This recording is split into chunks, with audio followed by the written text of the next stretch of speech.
Hey, sisters, quick question. Are you dating from trauma or freedom? How, and this quick 10-minute workshop is titled, Are you dating from freedom or trauma? And how your father's influence or lack of shapes your love life. So, sisters, let's talk. Are you choosing men from a place of healing or from childhood wounds? Have you ever stopped and asked yourself, okay, now, why do I keep attracting the same type of man? It might be everything to do with the first man that you ever knew or did not know, which was your father.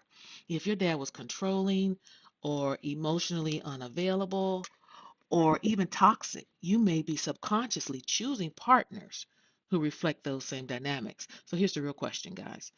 How do we break free? So let's get into it. First thing is the father daughter connection and how it shapes relationships. Your father is your first example of what love, security, and protection looks like. So if your father was, let's say he was controlling or overbearing, you might be drawn to dominant men mistaking control for care. And that right there is me all the way because my dad was very controlling, overbearing. I mean, again, parents don't know everything, so I'm not bashing my dad. He did the best he could. He was a hell of a father, amazing father, but he was extremely controlling. And so I always was attracted to very strong, dominant, like super alpha men.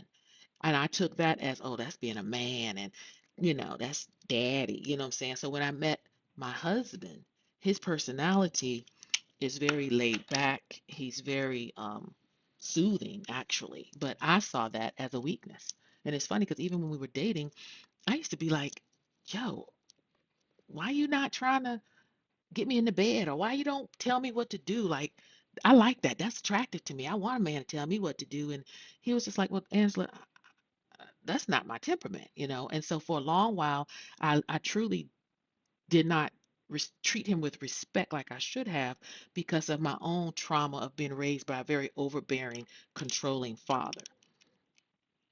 All right. If your father was emotionally withdrawn, you might choose emotionally unavailable men hoping to earn their love. Or if your dad was toxic or abusive, you might unconsciously normalize unhealthy relationship patterns. And again, I wanted to do this teaching because this is something that I'm dealing with my therapist and just unpacking my whole childhood and traumas and why I ended up making the choices I made. But also, I want you all to extend some grace to yourselves because that's what I had to do for me because of the bad choices. It wasn't that I purposely set out to get into these type of relationships. It's just my trauma brain, is what I chose. If you don't know, you just don't know. All right, number two question, ladies. Are you dating your father? Let's recognize the patterns. So, number one, do you constantly attract emotionally distant or dominant men? Mine was I loved a dominant man. I always thought that was strength and that was what a real man was.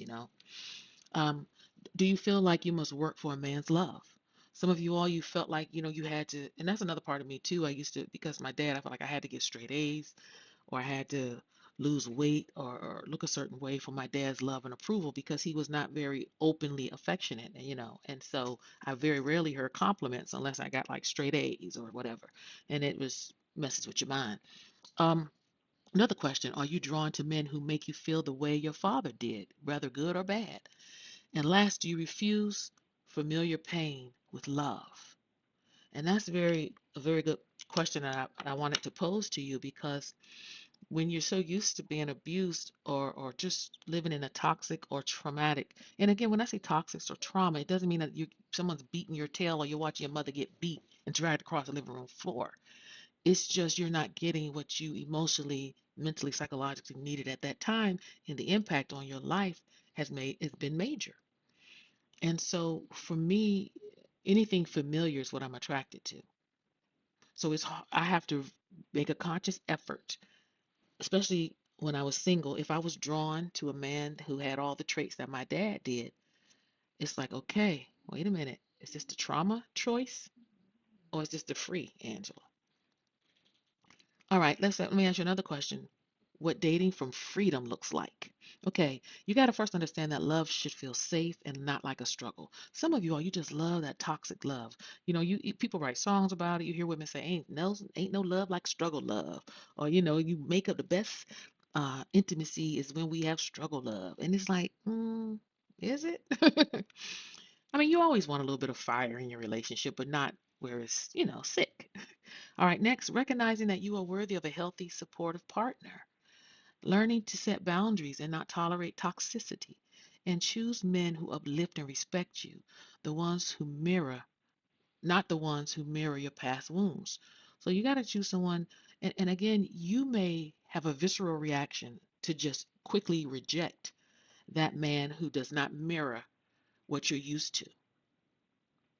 So I want you all, when you meet a man, when you meet him, give him a chance. Yes, he may be, matter of fact, 9 out of 10 times, the man who is the polar opposite of your wounded past is the man you should be with.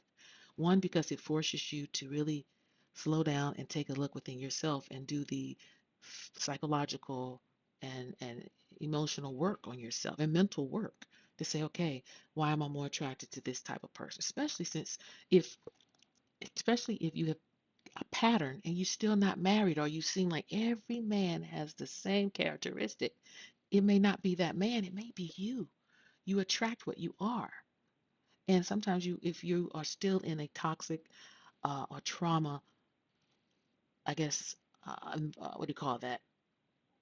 Your aura, that's what you will attract. So, how to break free? Self-awareness, acknowledge your pattern and where they come from. Inner healing, therapy, journaling, shadow work to unclean toxic cycles. Reparenting yourself. This is so big for me. So big. Giving myself the love and validation I may not have received as a child. And again, I'm not saying I didn't grow up in a wonderful household, but you got 6 kids. And also my mom and dad were not like overly emotionally lovey-dovey-dovey. It's just not, and then it's not that it's just their personalities based on whatever they went through in life. So gentle reparenting for me is paramount for my healing. And also because I have a husband who truly, like the Bible says, loves me like Christ loves the church, it's very uncomfortable, but I need that kind of love. It's the polar opposite of what I grew up with. And my first husband was, again, just like my dad, controlling, overbearing, and I saw that as strength when really it was not love. It was really abuse.